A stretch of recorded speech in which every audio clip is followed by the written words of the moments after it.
এরকম কতগুলো বিল আছে? এখানে তো অনেক বিল আছে। কতগুলো জানেন? না জানা নাই, তবে অনেক জমি আছে, জমির ভিতরে একটা মাছ ছাড়া। আচ্ছা, অনেকের জমি? অনেকের জমি, এই যে আমাদের জমি, এই যে মাত্র আমরা বাম। আচ্ছা, এই যে জমিতে আপনারা মাছ চাষ করেন? আমরা তো চাষ করি না, কারা আমরা করে? জানিও না। তাই? আমরা জানি না, এই বছর আমরা বানতেছি, আমরা জানি না, আমাদের না জানি আমরা মাছ বানতেছি। তাই নাকি? আমার পূর্ব সাতলা বাড়ি, হুম। এদিকে যারা আছে মনে করেন তাদেরকে নাকি শতাংশ হিসেবে কত টাকা দেয় জানি না, কিন্তু তারা আর কি মনে করেন এই এলাকার প্রভাবশালী লোক যারা। আপনার জমি যে আছে, আপনি তো টাকা পাননি? না না, আমি টাকা, আপনি কোনো টাকা পান? টাকা আমাকে কোনো টাকা কিছুই দেওয়া হয়। এরা চাষ করে কারা তা জানেন?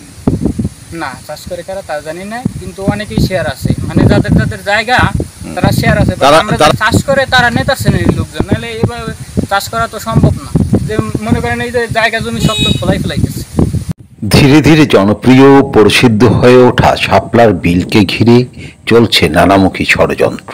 বিলের ভিতর ঘের দিয়ে মাছ চাষ করার কারণে নষ্ট হচ্ছে এই শাপলার বিল। সরকারি উদ্যোগে এই বিল সংরক্ষণ যতটা না হয় তার চেয়ে বেশি হচ্ছে ইজারা দেয়া।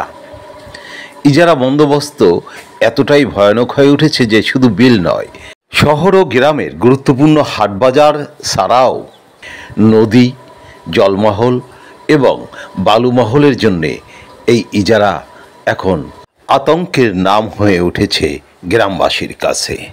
বিশেষ করে বালুমহল, বাস টার্মিনাল, হাটবাজার এবং ব্রিজ ও কালভার্টের ইজারা নিয়ে রীতিমতো প্রতিযোগিতা চলছে রাজনৈতিক মহলে।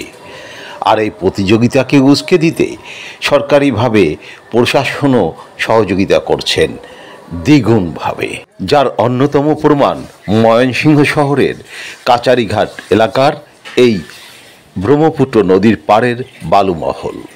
এখানে বালু উত্তোলনের রীতিমতো প্রতিযোগিতা দেখা গেছে। ট্রাকের পর ট্রাক বোঝাই হয়ে বালু উত্তোলন এবং বালু বেচা কেনা চলছে।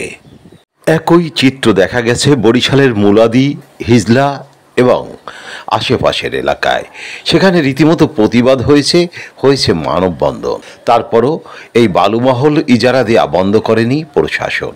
প্রশাসনের কর্মকর্তারা এখানে বিগত সময়ের চেয়ে দ্বিগুণ আয়ের পথ খুঁজে পেয়েছেন।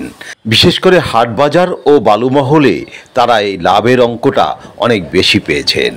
যেই ইজারা এক সময় ছিল মাত্র 12-13 লাখ, তা এখন কোটিতে পৌঁছেছে। যে কারণে এর প্রতি আগ্রহ প্রশাসনেরই সবচেয়ে বেশি। এই ইজারার ফলে স্থানীয়ভাবে কতটা ক্ষতি হলো, সাধারণ মানুষের কি ক্ষতি হলো, তাতে কারোই কিছু আসে যায় না।